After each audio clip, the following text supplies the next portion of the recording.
Hey guys, so we're talking about depression today. I know, but super important. We need to keep talking about this. So, do you know that according to the Mental Health America Youth data from 2023, 16.39% of youth ages 12 to 17 have reported a major depressive episode? It doesn't seem like a huge number, but I think it is. So, what can you do to help? Well, today, this is what you're going to find out ways that you can support these students. Welcome to Behavior Strategies for Class. I am Diane Bachman, your behavior paraprofessional with over 15 years of experience working in special education.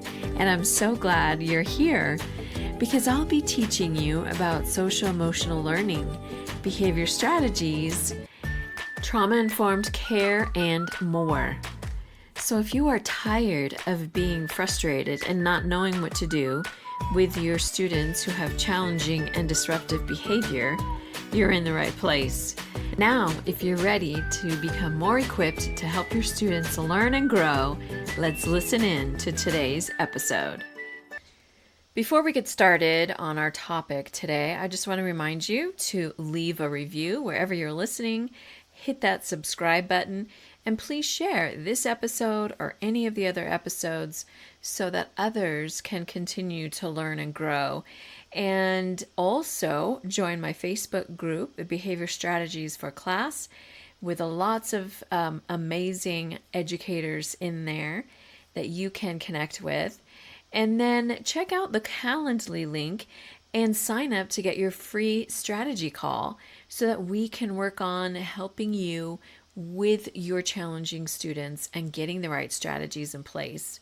So I look forward to hearing from you there. So I think of a couple students that I have worked with who have struggled with depression.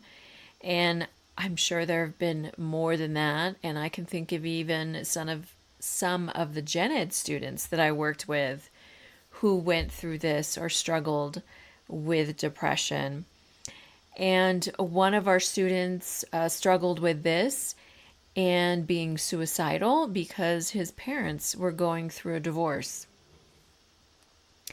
And his demeanor, his whole attitude, was a 180. Total change, super outgoing, friendly, and then the next thing you know, he was super quiet, stayed to himself, didn't engage with any of his friends. It was very sad to see, but that was like a huge sign. And we were able to get him help, and his parents actually came in and talked with him and let him express really how he felt about the divorce. I think it's so easy, the kids are not able to voice how they feel about it. It's just they have to go with however it's going because they're the adults. But if you know of any kids who are struggling with going through a divorce, please, if you can, give them a chance to be able to express how they feel about it. Another student who was in the foster care system definitely struggled with depression. There were times he wore the same clothes 3 days in a row. He was not doing any showering or any of that stuff. And he was just struggling. He was really without hope. And that's just so heartbreaking. And all we can do really is sit and listen and let them have a voice, because especially being in the foster care system, they're not always going to have somebody who will sit and listen to them. Those in that system, who are supposed to be there for him, don't always have the time to sit and listen to what they have to say. And certainly if they're changing foster homes and moving around so much, they never are able to really connect with any of the other adults. So when they're at school, you guys are the consistent adults in their lives. And so if you are able to take the time to sit and talk to any of your students, well, of course, any of your students, but especially those who are in the foster care system, like that is huge and could be a major life changer for them, so that they can see there are caring, normal, quotes, adults out there who want the best for them and who can sit and listen. Huge, guys, huge. So, what are some ways or some reasons why your student may be depressed? And granted, this is not the only list that there is. These are a few things that I have learned over my experience in working in the schools. And also some of this is from online, and I will name those sources in here too. So some of the reasons why some of your students may be struggling with depression is the lovely hormones for those preteens and teens. Some kids, I think, are hit harder with that, and they are just up and down and up and down and up and down. And so that may be one reason why they're struggling with depression. Social stressors. You know, that whole social scene when they're preteens and teens and they're noticing, you know, the opposite sex or whoever it is, that they are not feeling accepted. You know, they're a little bit different. Whatever it is, those social stressors and pressure really hit when they are preteens and teens. Sometimes it's because they have no coping skills. They lack those coping skills in how to deal with life, to deal with rejection, to deal with the stressful situations that come up with peers and all of those dynamics in school. Sometimes it's because of home life. Stress with parents, especially as they're preteen and teens, like they're fighting back, they're getting an attitude. Or again, it could be going through a divorce. It could be health issues with parents, you know, fighting cancer or any other major diseases. Parents could be struggling with depression as well. Traumatic events. And so all of these combined, lots of turmoil within your students. And so that will begin to show in their behavior. And they become withdrawn.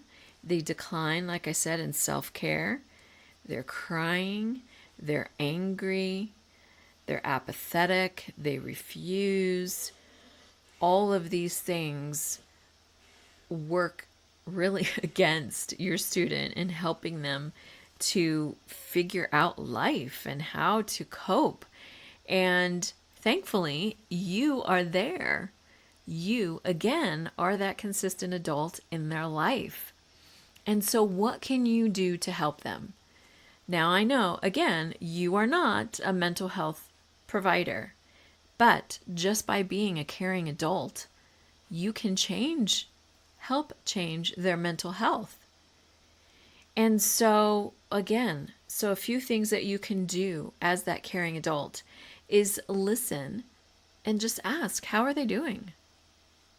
I think it's just acknowledging as well, giving them that voice. You acknowledge, you validate who they are, and you can see that they're struggling. Second is make adjustments. If you are able to, possibly in, you know, whatever project they need to be working on, adjust to maybe who are they going to work with? Like, you know, your students, who's going to work best with that one that's struggling? You can make those adjustments. If maybe you have to tweak the assignment a little bit for that student. So if you're doing maybe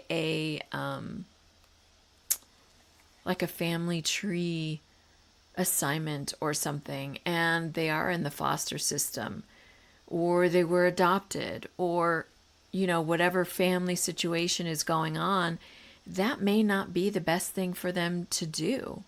So maybe you're able to make an adjustment and give them a different topic that they can do their project on.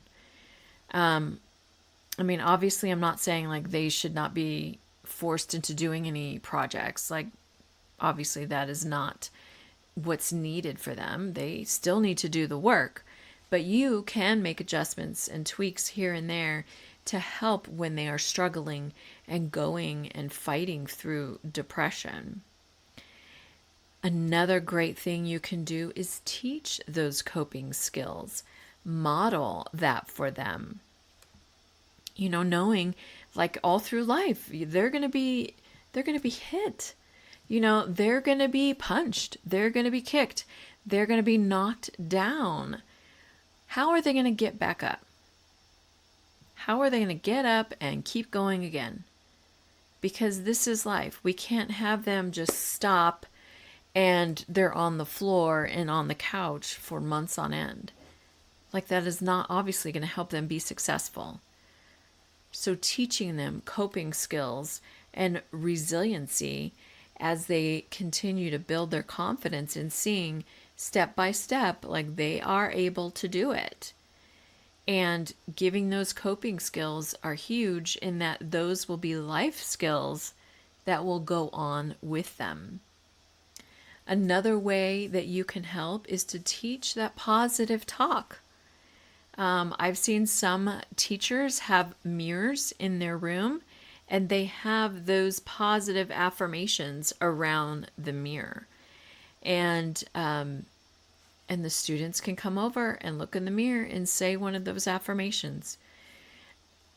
It doesn't have to be a huge deal. Sometimes it's journaling. This is another way where they can learn positive talk. You could give them a positive talk topic to write in their journal. I am great at whatever. I love doing. Getting that positive mindset really helps to change their mind, to shift what they're thinking and not just focusing on the negative and all the negativity that's around them at home and maybe among their friends. But when they can journal and use positive talk in their journal, then they're able to hopefully see some positivity. And that's also building maybe that gratitude. Like, you could even just start it at say, what are you thankful for today? It could be as easy as like, I have my favorite shoes.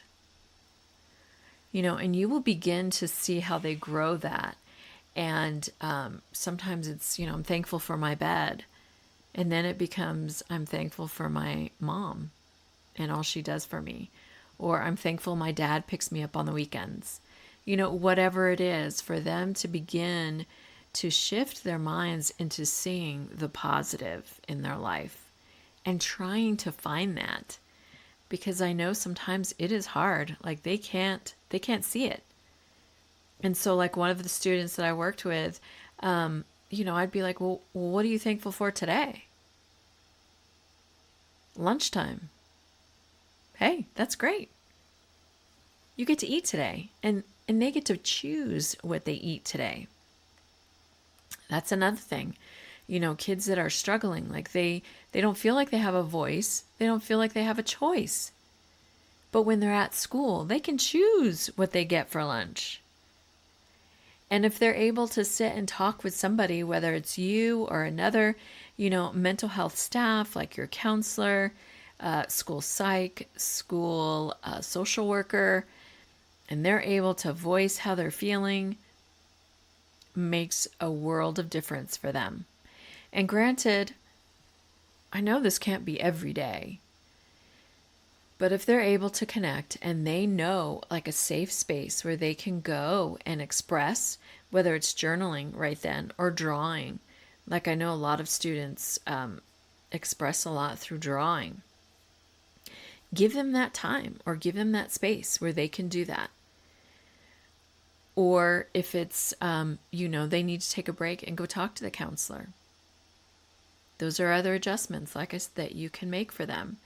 And they still know, like when they come back, they still have to do the work that was done while they were gone.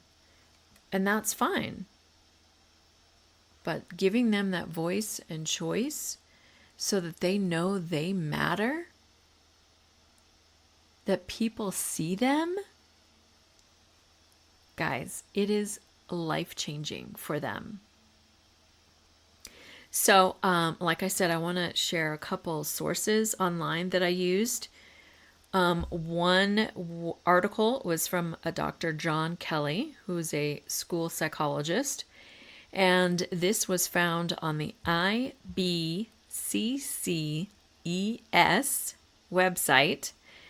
And it is the International Board of Credentialing and Continuing Education Standards.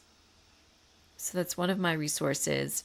And the other resource that I used was the National Association of School Psychologists.